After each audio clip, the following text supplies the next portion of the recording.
Hello everyone, Adab, Assalamu alaikum, how are you? Welcome to my YouTube channel Noor Classes. We are going to start new topic on the basis of solution. आज हम एक नया topic शुरू कर रहे हैं जो कि वन शॉट्स में हम कर रहे थे, लेकिन हम छोटी छोटी शॉर्ट वीडियोस बना रहे हैं जिसमें आपको सीखने में आसानी हो, समझने में भी आसानी हो।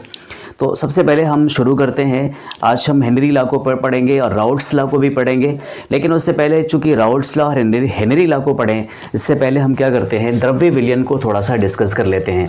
एक्चुअली द्रव्य विलयन होता क्या है? इसमें द्रव्य विलयन में जिसमें विलायक आपका वाटर हो सकता है जिसको आप जल कह सकते हैं, प्लस इसमें गैसी कोई ऐसा मटेरियल हो जो गैसीय अवस्था में हो सकता है, प्लस ठोस अवस्था में भी हो सकता है, प्लस लिक्विड यानी द्रव अवस्था में भी हो सकता है। यानी अगर आप समझें तो इसको हमने क्या कहा कि द्रव्य विलयन में वो चीज़ें डिज़ॉल्व होती हैं जिसमें ये इसको आप H2O के फॉर्म में ले सकते हैं। ये आपका क्या है, गैसियस एटम है या गैसियस फॉर्म में है, आपका एक सॉलिड फॉर्म में है, या फिर ये लिक्विड फेज़ में है। इन तीनों फेज़ में ये क्या होता है, डिज़ॉल्व हो सकता है। इसको हम कहते हैं द्रव्य विलयन। और द्रव्य विलयन को मेनली 3 भागों में डिवाइड किया गया। सबसे पहला भाग जो होता है वो आप अगर लें तो H2O यानी सॉल्वेंट हो, जिसमें सॉल्वेंट में और इसमें हम लोग मिलाते हैं, गैस मिला देते हैं, तो इसको हम CO2 गैस कहते हैं। और यहाँ पर सॉल्वेंट को मान लीजिए आपका H2O है। इस तरीके से अगर देखें तो ये क्या हो जाएगा, इसको हम सोडा वाटर कहते हैं। क्या कहते हैं? सोडा वाटर कहते हैं। और मेनली सोडा वाटर हम लोगों ने अक्सर देखा है, जब गर्मियों के सीज़न में ख़ास तौर से सोडा वाटर का यूज़ लोग ज़्यादा करते हैं। एक तो ओवरडोज खाने के बाद एसिडिटी हो जाती है, एसिडिटी को रिड्यूस करने के लिए हम क्या करते हैं, इस सोडा वाटर का इस्तेमाल करते हैं। तो यहाँ तो हमने क्या समझा है, सॉल्वेंट एज ए क्या है, H2O के फॉर्म में लिया है, गैसेस फॉर्म में हमने CO2 लिया है।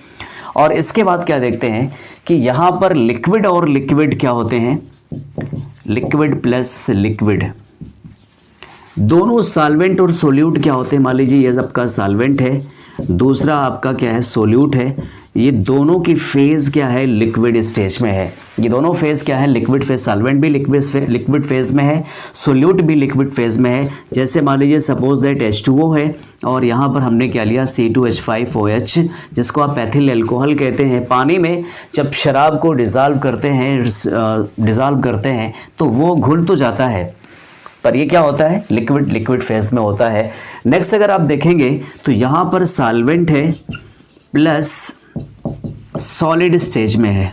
ये सॉलिड स्टेज मतलब क्या है, सॉल्वेंट आपका मान लीजिए H2O है, पानी है, दूसरा आपका सॉलिड में आप अगर शुगर ले लीजिए, शुगर के साथ साथ या फिर आप इसको साल्ट में भी ले सकते हैं, साल्ट ले सकते हैं।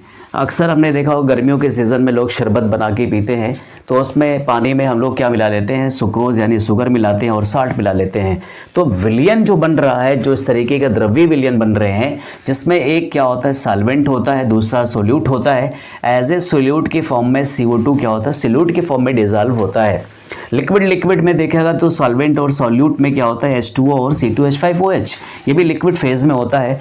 यहाँ पर देखेंगे तो सॉल्वेंट होता है और सॉल्वेंट के साथ सॉलिड हम बोलते हैं। इसमें शुगर या साल्ट जो होता है सॉलिड फेज़ में यानी क्रिस्टल फेज़ में होते हैं, इसको हम क्रिस्टल कहते हैं।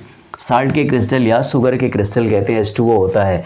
अब हमें क्या देखना है, अब हमें थोड़ा सा और भी डीप स्टडी करना है। और वो डीप स्टडी कैसे करना है, यहाँ पर हम करेंगे हेनरी लॉ को पढ़ेंगे। हेनरी लॉ, हेनरी के नियम को यहाँ डिस्कस करेंगे, या इसके तहत हम हेनरी के नियम को डिस्कस करते हैं। दूसरा हम क्या करते हैं, यहाँ पर राउट्स लॉ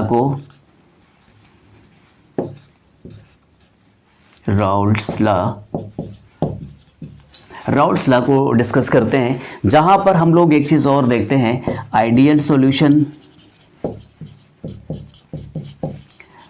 सॉल्यूशन, दूसरा होता है नॉन आइडियल सॉल्यूशन। अब ये चीज़ होती, और इसमें अगर और भी देखें तो यहाँ पर क्या होता है, इसमें पॉजिटिव डेविएशन भी होता है। यहाँ हम लिखते हैं पॉजिटिव डेविएशन और नेगेटिव डेविएशन भी शो करता है।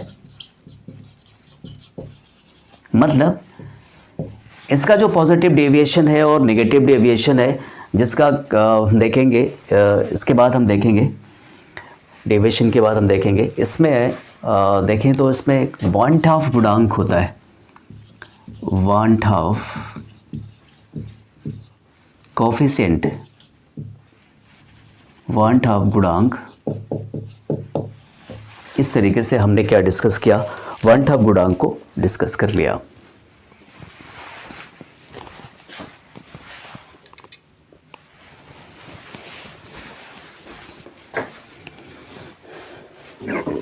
देखिए यहाँ पर हम क्या करते हैं, राउल्ट्स लॉ को अगर देखा जाए तो यहाँ आइडियल सॉल्यूशन होता है, आइडियल सॉल्यूशन जिसको हम आदर्श विलयन कहते हैं, या फिर यहाँ पर नॉन आइडियल सॉल्यूशन होगा, नॉन आइडियल सॉल्यूशन।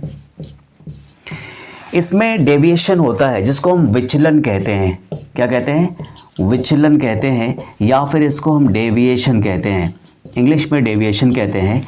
तो एक में क्या होता है, पॉजिटिव डेविएशन भी होता है, पॉजिटिव डेविएशन, डेविएशन धनात्मक विचलन इसको हम कह सकते हैं, और दूसरा क्या होता है, नेगेटिव डेविएशन होता है। तो इसको हम क्या कह सकते हैं, ऋणात्मक विचलन। यहाँ पर क्या हो जाएगा, धनात्मक विचलन, यहाँ पर क्या होगा, ऋणात्मक विचलन होगा। और यहाँ पर हम कॉलिगेटिव प्रॉपर्टी को डिस्कस करते हैं, क्या करते हैं, कॉलिगेटिव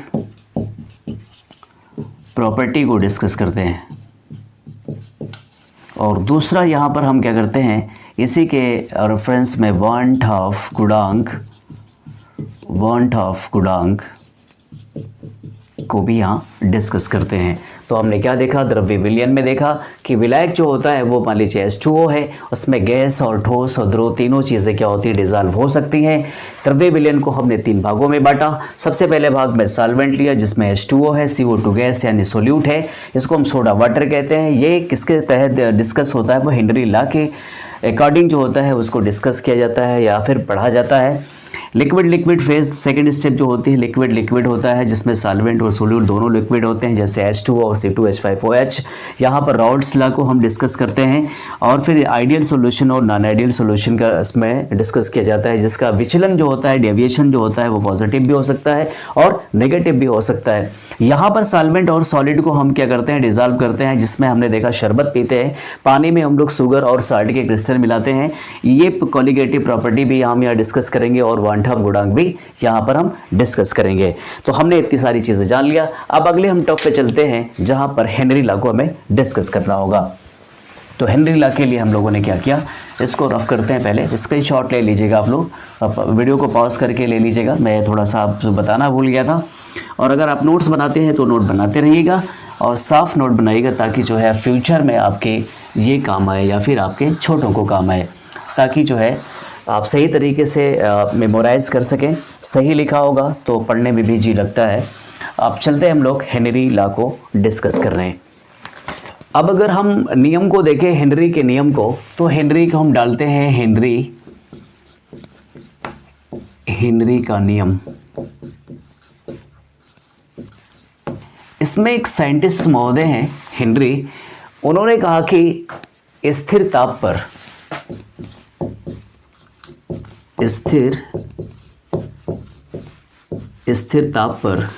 किसी गैस का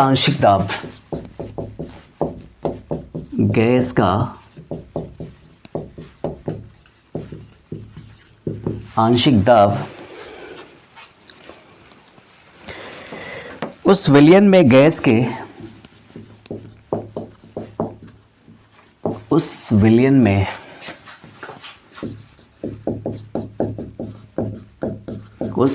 गैस के मोल अंश के समानुपाती होता है, मोल अंश के समानुपाती होता है। एक्चुअली हेनरी का नियम है क्या, जो हम डिस्कस करते हैं। हमने भी चूंकि द्रव्य विलयन में पढ़ा था कि इसमें जो सॉल्वेंट है, एक इसमें सॉल्वेंट होता है, दूसरा इसमें आपका गैसियस सोल्यूट होता है, और वो सोल्यूट क्या होता है, गैसियस फेज में होता है। किस फेज में? गैसियस फेज में होता है।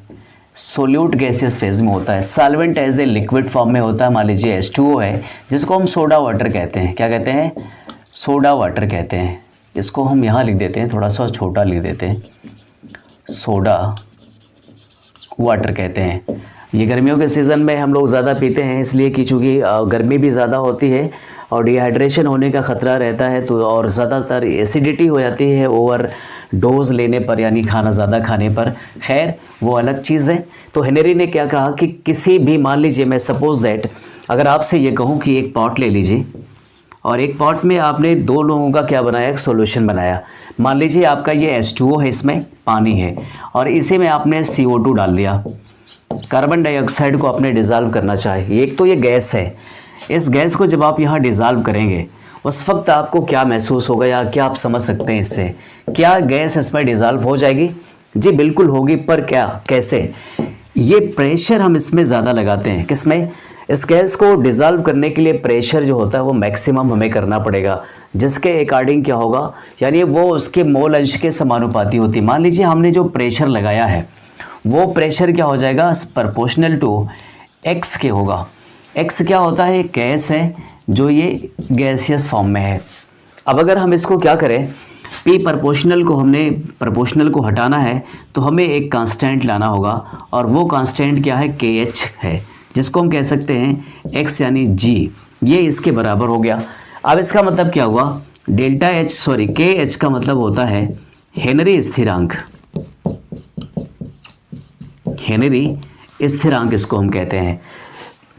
एक चीज़ तो इसमें साबित हो गई कि जितना ज़्यादा आप दाब लगाएंगे, जितना ज़्यादा आप प्रेशर लगाएंगे, उतने ही ज़्यादा इसके मोल अंश में जो मोल अंश उसमें घुल जाएगा, यानी डिज़ोल्व हो जाएगा। अब हेनरी के नियम का थोड़ा सा हम उपयोग भी देख सकते हैं, या फिर एक तरीके से और हम आपको एक अलग लैंग्वेज में समझाएं आपसे, आप समझ सकते हैं।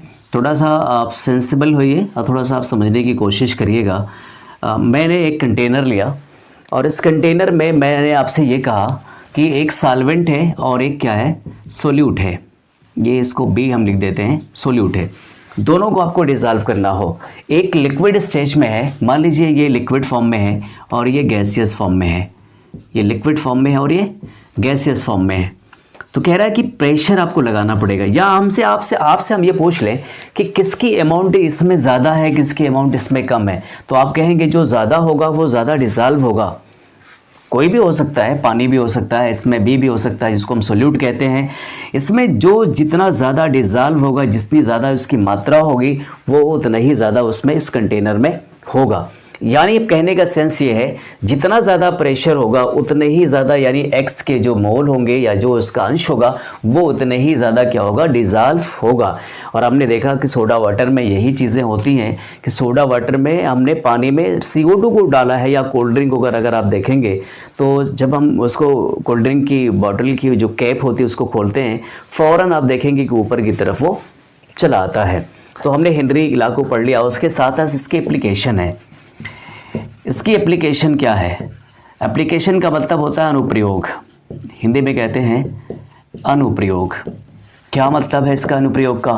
कह रहा है कि जितना ज़्यादा आप दाब लगाएंगे, जितना ज़्यादा प्रेशर लगाएंगे, यानी प्रेशर को अगर आप इंक्रीज़ कर रहे हैं तो CO2 की जो डिज़ोल्वनेस है या सॉल्युबिलिटी है, वो सॉल्युबिलिटी क्या हो जाएगी, इंक्रीज़ हो जाएगी। क्या हो जाएगी? इंक्रीज़ हो जाएगी, बढ़ जाएगी। क्यों? प्रेशर ज़्यादा आप लगाएंगे, CO2 क्या होगा, अपने आप उसमें डिज़ोल्व हो जाएगा। अगर आप कहीं बाहर गए हो, इस स्टेट में, यूपी स्टेट में हो या अदर स्टेट में गए हो, तो ज़्यादातर गर्मियों के सीज़न में शिकंजी जूस वगैरह मिलती है, वो बड़ी मज़ेदार होती है, क्योंकि उसमें क्या होता है, यही CO2 क्या होती है, डिज़ोल्व होती है। और अगर हम दूसरा अगर इसका अनुप्रयोग देखें तो अगर हमने देखा होगा कि जब वो गोताखोर जो होते हैं, डाइविंग वाले, तो वो क्या करते हैं, वो लोग अपने साथ समंदर में नीचे जब जाते हैं तो वो लेके जाते हैं, सिलेंडर लेके जाते हैं ऑक्सीजन का। तो पहले उसके साथ क्या सबमिट होती थी, चूँकि हमारे इस इन्वायरमेंट का जो प्रेशर, इन्वायरमेंटल प्रेशर होता है, वो होता है 3700 mmHg होता है, mmHg होता है। तो इतना दाब तो हमारे इन्वायरमेंट का होता है। जब हम समंदर में नीचे जाते हैं, यानी सी में, ओशन में नीचे जाते हैं, उस वक्त अगर आप देखें तो ये जो पानी के नीचे की सतह है, यानी यहाँ पर वाटर के नीचे जो प्रेशर है, वो प्रेशर और इन्वायरमेंटल प्रेशर दोनों इंक्लूड हो जाता है। प्रेशर ज़्यादा हो जाता है, और आपने ये कहा कि जब प्रेशर ज़्यादा होगा तो प्रेशर ज़्यादा होने की कंडीशन में उसकी सॉल्युबिलिटी क्या होती है, इंक्रीज़ हो जाती है। कह रहे हैं कि प्रेशर इसमें, प्रेशर इंक्रीज हो रहा है, इसका मतलब क्या हो रही है, प्रेशर इंक्रीज हो रहा है, प्रोपोर्शनल टू सॉल्युबिलिटी भी क्या हो रही है, इंक्रीज हो रही है, इंक्रीज होगी। क्यों? चूंकि प्रेशर ज़्यादा है तो घुलनशील यानी घुलेगा ज़्यादा, इसकी विलेयता ज़्यादा होगी। तो ये क्या हुआ है, अंदर जब जाते थे तो पहले ज़माने में वो नाइट्रोजन गैस भी उसके साथ हुआ करती थी, और जब वो बाहर निकलते थे तो अचानक वो प्रेशर क्या होता था, जो अंदर का प्रेशर था वो कम होता था, और 3700 mmHg जो प्रेशर एनवायरमेंटल का है वही प्रेशर रहता था। तो लोगों की जो है, लोगों की वेंस में जो है वो उभरा उभरा सा एयर टाइप का भर जाता था, जिसमें बहुत ज़्यादा पेन हुआ करती थी, और बहुत सारे लोगों की तो डेथ हो जाया करती थी। क्यों? चूँकि नाइट्रोजन की सॉल्युबिलिटी क्या होती है, वो अधिक होती है, यानी अधिक आसानी से घुल जाता है। किसमें? हमारे ब्लड में डिज़ाल्व हो जाता है आसानी से। कौन? नाइट्रोजन डिज़ाल्व हो जाता है। उसका रीज़न है कि जितना ज़्यादा प्रेशर लगाएंगे उतने ही ज़्यादा गैसियस एटम क्या करते हैं, डिज़ाल्व हो जाते हैं। तो हमने, और एक चीज़ और भी है, पहाड़ों पर जो लोग होते हैं उनकी जो है हड्डियाँ कमज़ोर हो जाती हैं, तो इस तरीके से हमारे दिमाग भी कमज़ोर हो जाता है। तो इस तरीके से इसके अनुप्रयोग हैं, और इस अनुप्रयोग को हमने जान लिया। चूँकि हमें शॉर्ट्स में पढ़ाने हैं तो हम थोड़ा सा बहुत सारी चीज़ें ऐसी जो इम्पोर्टेंट्स हमें नहीं लग रही होती हैं तो हम उसको स्किप कर देते हैं। अब इसके बाद हम पढ़ेंगे राउल्ट्स लॉ को। राउल्ट लॉ एक्चुअली है क्या, और राउल्ट्स लॉ को कैसे हम डिस्कस करेंगे। तो आइए हम चलते हैं, शुरू करते हैं राउल्ट्स लॉ को। नोट करते हैं राउल्ट्स लॉ को। राउल्ट का नियम। अभी आपने हेनरी के नियम को पढ़ा है, अब आप राउल्ट्स के नियम को पढ़ेंगे, जिसमें राउल्ट्स के नियम में चूँकि हमने वहाँ पर एक चार्ट बनाया था, उस चार्ट के ज़रिए से आपने समझा होगा, जिसमें इसमें दोनों जो होता है सॉल्वेंट और सोल्यूट, सॉल्वेंट प्लस सोल्यूट, क्या मतलब है इसका? इसका मतलब ये है, ये आपका विलायक है और ये आपका क्या है, विलेय है। दोनों द्रव्य स्टेज में होते हैं, द्रव्य यानी लिक्विड फेज में होते हैं, जिसमें आपका H2O है प्लस C2H5OH है। ये भी लिक्विड फेज में और ये भी लिक्विड फेज में है। दोनों क्या होते हैं, दोनों इस तरीके से मिलकर एक सॉल्यूशन तैयार करते हैं। ठीक, अब अगर सपोज दैट मैं आपसे कहूँ, ये कंटेनर हम बना लेते हैं, इस तरीके से कंटेनर और हम बना लेते हैं। ये लीजिए, सबसे पहला सवाल ये होता है, मान लीजिए हमने एक कंटेनर लिया और इस कंटेनर में पानी भर दिया। चलो मान लिया पानी भर दिया। कुछ दिन बाद हम देखेंगे, यहाँ हमने निशान लगा दिया, मार्क कर दिया। यहाँ पर मार्क करने के बाद आप देखेंगे, एक दिन 2 दिन बाद देखेंगे, आपका जो मार्क्स था, यहाँ पर जो आपने निशान लगाया था, जो चिन्ह लगाया था, वो चिन्ह गायब हो गया। अब वो कैसे गायब हो गया, ये आपको समझना होगा। देखिए, पानी जो होता है, इवापोरेशन जो होता है, वो इवापोरेशन एवरी टेम्परेचर पर होता है, किसी भी टेम्परेचर हो, 2, 3, 4, 5, 6, 7, 8, 9, 10। बस जैसे जैसे टेम्परेचर इंक्रीज होता है वैसे वैसे क्या होती है, इसकी रेट, इवापोरेशन की रेट क्या होती है, इंक्रीज हो जाती है। जाहिर धूप बहुत ज़्यादा होगी तो इवापोरेशन बहुत ज़्यादा होगा, भाप बनकर ऊपर उठेगी। तो ये तो जनरल कॉमन चीज़ है जिसको हम समझते हैं, हमारे घरों में भी आसपास हमने इस चीज़ को देखा और फील किया है। लेकिन अगर हम मान लीजिए यहाँ पर क्या मिला दे, एक शुद्ध द्रव है, शुद्ध द्रव, इसको हम लिख सकते हैं शुद्ध द्रव का मतलब प्योर वाटर है, या कोई भी और ले सकते हैं, प्योर वाटर है। इसमें जो प्रेशर है, ये प्रेशर क्या हो जाएगा, मान लीजिए ये क्या है, P1 है। ये क्या है, P1 है। दूसरा हम कंपार्टमेंट ले लेते हैं या दूसरा कंटेनर लेते हैं, इनमें भी कुछ इसी तरीके से हम इसको फिल कर देते हैं। इसमें क्या है, शुद्ध द्रव ये मान लीजिए 1 था, और ये शुद्ध द्रव मान लीजिए क्या है, शुद्ध द्रव 2 है, जिसमें इसमें प्योर वाटर है, इसमें भी क्या है, प्योर वाटर है।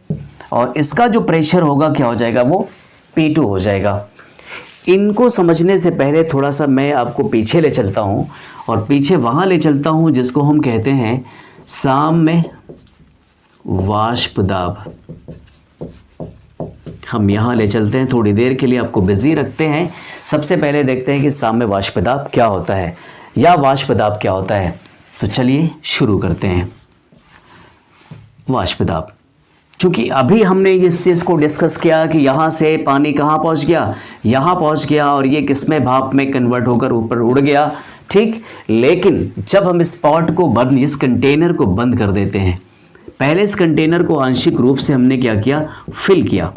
चलो जब इसको फिल हमने कर दिया तो कुछ गैसेस रही होंगी इसमें, या कुछ गैसेस हैं या कुछ गैसेस बाकी हैं। क्यों?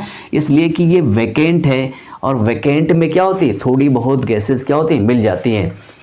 एक अवस्था ऐसी आती है कि यहाँ पर कोई टेम्परेचर है या एयर है, तो फिर ये क्या करेगा, ये इवापोरेट होगा। इवापोरेट होने के बाद कहाँ जाएगा, इनकी वॉल से लड़ेगा। ये देखो वॉल से लड़ रहे हैं, और वॉल से लड़ने के बाद ये कंडेंस होती हैं। कंडेंस होने के बाद फिर क्या होता है, वो नीचे की तरफ आती हैं।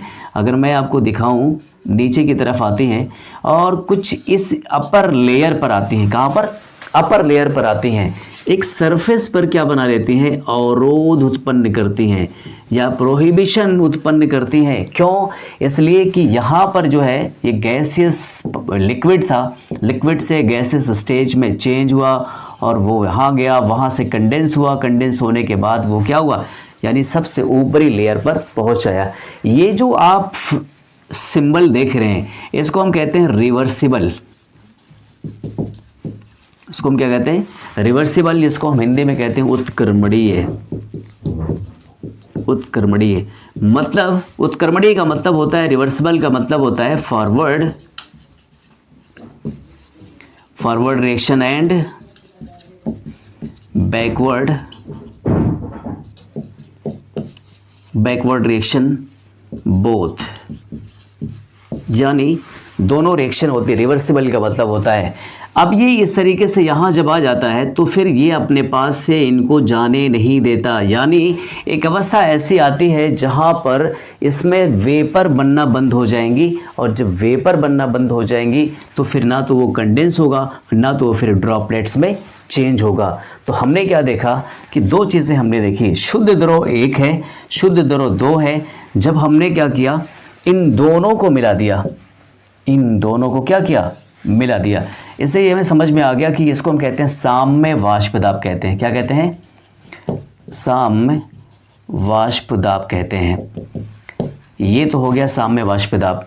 वाष्प दाब को भी हमने समझा कि यहाँ से क्या होती है, पानी इवापोरेट होती है, और उसके बाद वहाँ पर कंडेंस होती है। कंडेंस होने के बाद फिर क्या होती है, वहाँ पर पहुँच जाती है।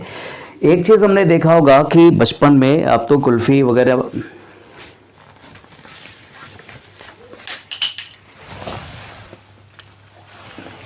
एक चीज़ तो हमने देखा होगा बचपन में कि, और आज भी देख रहे होते हैं, स्कूल टाइम में अगर देखे होंगे आप, तो कुल्फ़ी वाला जो आता है वो ठेले पे लेकर, तो कुल्फ़ी वाला क्या करता है, आपको ठंडी ठंडी कुल्फ़ी गर्मी के सीज़न में जब टेम्परेचर 45-47 होता है, उस वक्त भी वो जमी जमाई कुल्फ़ी आपको देता है, यानी बर्फ़ आपको देता है। क्यों ऐसा होता है? जब हम लोग अंदर बैठे होते हैं, या फिर बहुत अच्छी तरीके से आप समझेंगे तो कोई बाहर नहीं निकलता, पर कुल्फ़ी वाला ज़रूर आता है। उसका क्या रीज़न है? इसमें हम क्या मिलाते हैं, नॉन वोलेटाइल मिलाते हैं। उसमें नॉन वोलेटाइल यानी अवाष्पशील पदार्थ मिलाते हैं। लेकिन यहाँ पर जो होता है वो वाष्पशील पदार्थ होता है, जिसको पेट्रोलियम हम कह सकते हैं, या फिर अल्कोहल को कह सकते हैं। ये सब क्या होते हैं, ये हाईली फ्लेमेबल भी होते हैं। तो अब ये क्या हुआ, ये जब हमने इनको मिलाया, इसमें इनको मिला दिया मान लीजिए, तो क्या हुआ, दोनों को जो मिलाने के बाद इनका जो P1 है ये प्लस P2 हो जाएगा। क्या हो जाएगा, P1 प्लस P2 हो जाएगा। पर लिखेंगे कैसे हम, ये शुद्ध द्रव एक का जो प्योर वाटर का प्रेशर है वो किस पे डिपेंड करता है, उसकी संख्या पर डिपेंड करता है। किसकी, इनकी संख्या पर, यानी मोल अंश पर डिपेंड करता है। अगर इसकी हम डिफिनीशन लिखें तो कुछ ऐसी होगी,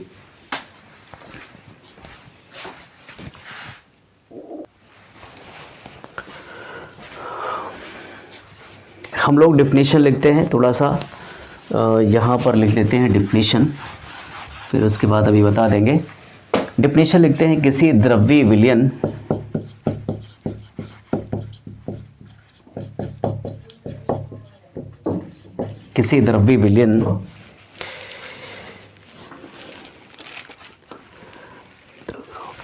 प्रत्येक द्रव का आंशिक दाब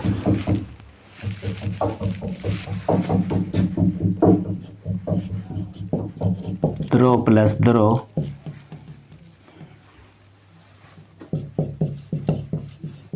किसी द्रव का आंशिक दाब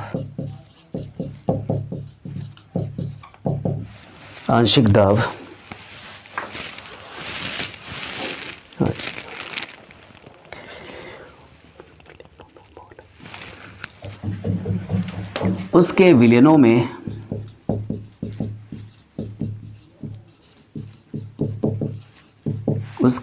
में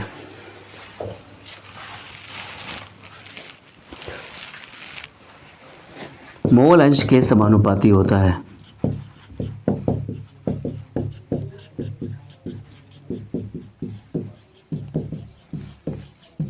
क्या लिखा हमने लिखा किसी द्रव्य विलयन में द्रव जहां पर मिले हों, जैसे कि आपका एल्कोहल और H2O दोनों द्रवित अवस्था में है, किसी द्रव का आंशिक दाब उसके विलयनों में से मोल अंश के समानुपाती होता है। एक चीज़ तो हमने ये जान लिया। अब उसके बाद क्या जानेंगे, जब इनको हमने इनको शुद्ध द्रव 1 और शुद्ध द्रव का जो दाब है यहाँ हम लिख सकते हैं, या इसको हम मिटा दें, यहाँ लिखना शुरू करें, इसको हम रफ कर देते हैं। यहाँ हम लिख सकते हैं शुद्ध द्रव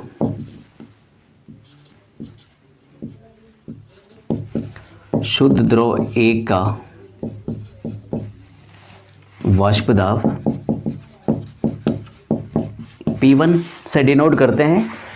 दूसरा आप क्या लिखते हैं, शुद्ध द्रव 2 का वाष्प दाब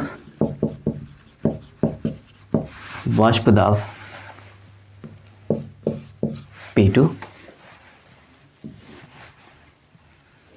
इसको ऐसे लिख देते हैं P1 और P2। तो डिफिनीशन को थोड़ा सा हम इसको अलग करते हैं, या फिर इसको यहाँ मिटा देते हैं, ये इस तरीके से मिटा देते हैं, इसको ये यहीं रहने देते हैं। देखिए कह रहे हैं कि मोल अंश जो है आपका द्रव 1 का, इसको हम लिख सकते हैं द्रव 1 का मोल अंश x1, द्रव 2 का मोल अंश बराबर x2। इतनी चीज़ें तो निकाली हमने। अब क्या है, आपकी ये है कि अगर मान लीजिए ये P1 is proportional to x, किसके, x1 के, इसका मतलब क्या हुआ, P2 की भी कंडीशन ऐसे ही होगी, P2 x2। अब इसमें क्या होता है, जब हम प्रपोर्शनल को हटाते हैं तो हम क्या लिखते हैं, चूंकि हमने क्या लिया था, वो शुद्ध लिया था, बिल्कुल ये कंटेनर में हमने लिया था दोनों। यहाँ पर ये वाटर है, यहाँ भी कुछ और वाटर इस तरीके से। तो हमने क्या किया था, यहाँ पर जो P1 प्रेशर है, जो प्रेशर आप लगा रहे हैं उसको हम P1 मान लेते हैं। यानी प्रपोर्शनल क्या होती है, जो गैसियस एटम होते हैं उनके मोल अंश पर डिपेंड करता है, सॉरी गैसियस एटम नहीं, ये जो आपका X है उस पर डिपेंड करता है कि वो किस नेचर और किस प्रकृति का है। तो यहाँ पर क्या होता है, P प्रपोर्शनल x1, यहाँ पर क्या होगा, P2 प्रपोर्शनल x2 होगा। अब इसको अगर हम मिटाएं तो आपको इसका क्या नाम है, न्यूमेरिकल या फिर फार्मूलेट इसको हम आसानी से कर सकते हैं। तो चलिए हम शुरू करते हैं इनको बनाना, कैसे बनाया जाता है। तो मान लीजिए यहाँ पर क्या हो गया, यहाँ x1, जहाँ पर x1 मोल अंश है, जहाँ पर ये x1 है, इसको सही से x1, जहाँ पर x1 मोल अंश है, किसमें, विलयन में, या दूसरा मोल अंश है x2 ये भी मोल अंश है, ये भी मोल अंश है। अब क्या करते हैं, अब इसको शुद्ध हम निकालते हैं, इस प्रोपोर्शनल को हटाते हैं। P1 इज़ इक्वल टू, यहाँ पर हम P नॉट लगा देते हैं। क्या लगाते हैं? P नॉट लगा देते हैं। P नॉट 1x1, P2 को हम लगा देते हैं तो P2 नॉट x2 लगा देते हैं। और आपको ये मालूम है कि P1 प्लस P2 को हम क्या लिख सकते हैं? PT लिख सकते हैं, प्लस P1 प्लस P2 लिख लिया हमने। अब इस P1 P2 को हम एक तरीके से और भी लिख सकते हैं, इसकी वैल्यू को हम यहाँ लिख देते हैं। PT इक्वल टू P1 की वैल्यू क्या है? P नॉट 1x1 प्लस इसकी वैल्यू क्या है? P2 not x2। जहाँ पर हम ये जानते हैं कि x1 प्लस, जहाँ पर x1 plus x2 equal to 1 होता है, x1 plus x2 equal to 1 होता है। दोनों को जोड़ने के बाद कितनी डिजिट आती है? 1 आती है। या तो फिर इसको हम ऐसे भी कर सकते हैं, या x1 equal to 1 minus x2, 1 minus x2। ये इतना तो हम कर सकते हैं। अब हमें करना क्या है? हमने तो इतना किया, अब इसके बाद क्या करना है? इसके बाद करना है जो देखते हैं अभी।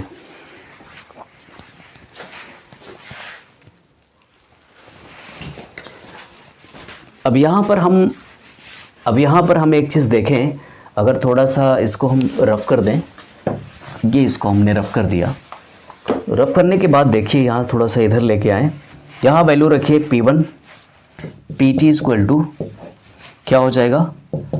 ये हो जाएगा P not 1, P not 1। x1 की वैल्यू क्या है? 1 माइनस x2, क्या है? 1 माइनस x2, और प्लस है यहाँ पर, प्लस P नॉट 2 x2। ये फार्मूला आपने फार्मूलेट कर लिया, और ये है आपका राउल्ट्स का रूल है। इसको हम ग्राफ के ज़रिए से भी समझेंगे। चलिए हम ग्राफ के ज़रिए से यही समझ लेते हैं। आइए नोट करते हैं इसको, ग्राफ के ज़रिए से इसको स्टडी कर लेते हैं। कह रहा है कि आप एक ग्राफ बनाइए। ग्राफ आपका कुछ ऐसा होना चाहिए जहाँ पर मोल अंश है, ये इसको ऐसे लगा लीजिए, यहाँ पर मोल अंश है,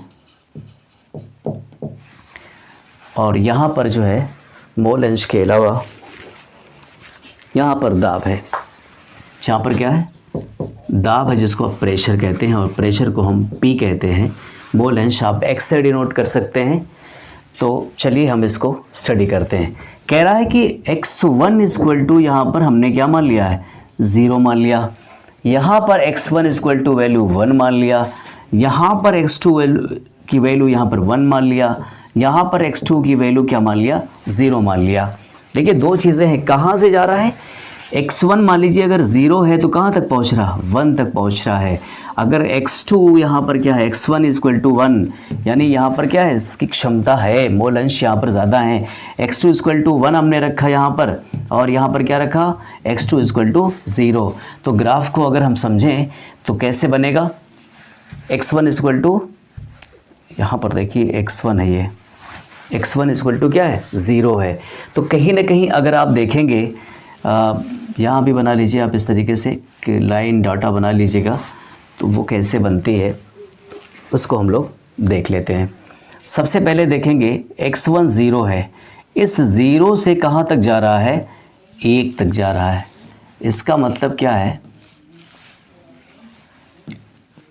कि आपका P है, P प्रोपोर्शनल x1 हो गया। अब कह रहा है चूंकि 1 से लेकर ये 0, x1 इक्वल टू 0 यहाँ शुरू होता है, कहाँ तक जा रहा है? यहाँ तक जा रहा है, और वो तो काफ़ी ऊंचाई है। यहाँ से क्या करते हैं? यहाँ से हम करते हैं, यहाँ इसको मिला देते हैं। क्या होता है? या आप कह रहे हैं कि x2 इक्वल टू 1 है, यानी यहाँ पर कुछ है, यहाँ पर कुछ है। अब यहाँ पर देख लीजिए, चूँकि जब यहाँ पर एक वैल्यू है तो यहाँ पर x2 इक्वल टू क्या हो जाएगा? 0 हो जाएगा। और यहाँ हम बना लें, इसको हम कह सकते हैं PT equal to P1 plus P2। ठीक, ये हो जाएगा आपका, ये P1 है, ये P2 इस प्रोपोर्शनल क्या है x2। इस तरीके से हमने क्या देखा, हमने देखा कि राउट्स के लॉ को देखा, जिसमें इस तरीके से आपने फार्मूलेट किया है, फार्मूले को डिस्कस किया है, इस पे न्यूमेरिकल पूछे जाएंगे, फिर हम न्यूमेरिकल कराएंगे आपको एक्चुअली। देखिए अब एक चीज़ और भी हम सुन लें, अभी एग्ज़ाम चूँकि हम लोगों ने अभी हमने इन सब के एग्ज़ाम्स को हमने स्टडी कर लिया है। अभी हमने थोड़ा सा जो हमने पढ़ा है, राउट्स लॉ को पढ़ा है, हेनरी के लॉ को पढ़ा और उसके न्यूमेरिकल्स को फार्मूलेट किया है, इसको डेराइव भी किया है। इतना सब करने के बाद चूँकि इस पे अभी न्यूमेरिकल नहीं हम करा पा रहे हैं, अगली वीडियो में हम न्यूमेरिकल भी कराएंगे इंशाल्लाह। क्या होता है, अगली बार हम क्या करेंगे, अपनी वीडियो में न्यूमेरिकल कराएंगे, जो अपने राउट्स लॉ को सीखा उसको फार्मूलेट किया, हेनरी लॉ को भी सीखा उसको भी फार्मूलेट किया, उसके एप्लीकेशंस भी आप जाने और एप्लीकेशंस को भी शायद आपने लिखा है। तो ये जितनी सारी चीज़ें हमने अभी बताई हैं, इसको एक बार आप रिवाइज ज़रूर कर लीजिएगा, इस ग्राफ को भी अच्छी तरीके से समझिएगा। और देखिए हमारे आसपास तमाम ऐसे भी लोग हैं जिनके पास रिसोर्सेज कम हैं, पढ़ाई के रिसोर्सेज कम हैं, तो उसके लिए आप क्या करिए, मेहनत करिए। एक शर्त है मेहनत है, मेहनत करेंगे तो रिज़ल्ट अच्छा मिलेगा, लोग स्पॉन्सर करने के लिए भी तैयार होंगे। इसलिए आप जो भी लेबर आप कर रहे हैं वो ऑनरेबल होना चाहिए, वो ऑनेस्टी से होना चाहिए, उसमें कंसिस्टेंसी होनी चाहिए, उसमें जो है कंटिन्यूटी होनी चाहिए। इतनी सारी चीज़ें अगर हैं आपके पास तो फिर दुनिया का कोई ऐसा एग्ज़ाम नहीं है जिसको आप पास आउट नहीं कर सकते हैं। अपने अंदर बिलीव पैदा करो, अपने आप को पहचानो, अपनों पे भरोसा करो, अपने पे भरोसा करो। और जब आप भरोसा करेंगे तो ज़ाहिर एक अच्छा आउटपुट मिलेगा, एक अच्छा रिज़ल्ट मिलेगा। यही हम चाहते हैं, हर यही टीचर चाहता है, चाहे वो आपके पेरेंट्स क्यों ना हो, हर कोई यही चाहता है कि हमारा बच्चा कामयाब हो। और जो आपके अंदर इतना ज़्यादा फ़ियर है, एग्ज़ाम्स को लेकर फ़ियर है, वो आप बिल्कुल फ़ियर को हटाएं, वहाँ से हटाएं फ़ियर को और अपने आप को जो है आगे रखें। अगर फ़ियर किया आपने तो फिर आपसे कुछ नहीं हो सकता है। आज हमने जो कुछ पढ़ा है, अगर वीडियो पसंद आपको आई हो तो लाइक भी करिए, सब्सक्राइब करिए, शेयर करिए, कमेंट्स करिए, ताकि आपको प्रॉपरली उसकी नोटिफिकेशन मिलती रहे। और कमेंट्स ज़रूर करिए कि आपके कमेंट्स का हमें इंतज़ार रहता है कि आपने क्या सीखा या आपका क्या फ़ीडबैक है हमारे लिए, हम बेहतर करें, इसलिए आपको कमेंट करना बहुत ज़रूरी हो जाता है। और हमारी वीडियोज़ को देखने के लिए thanks for watching Noor classes.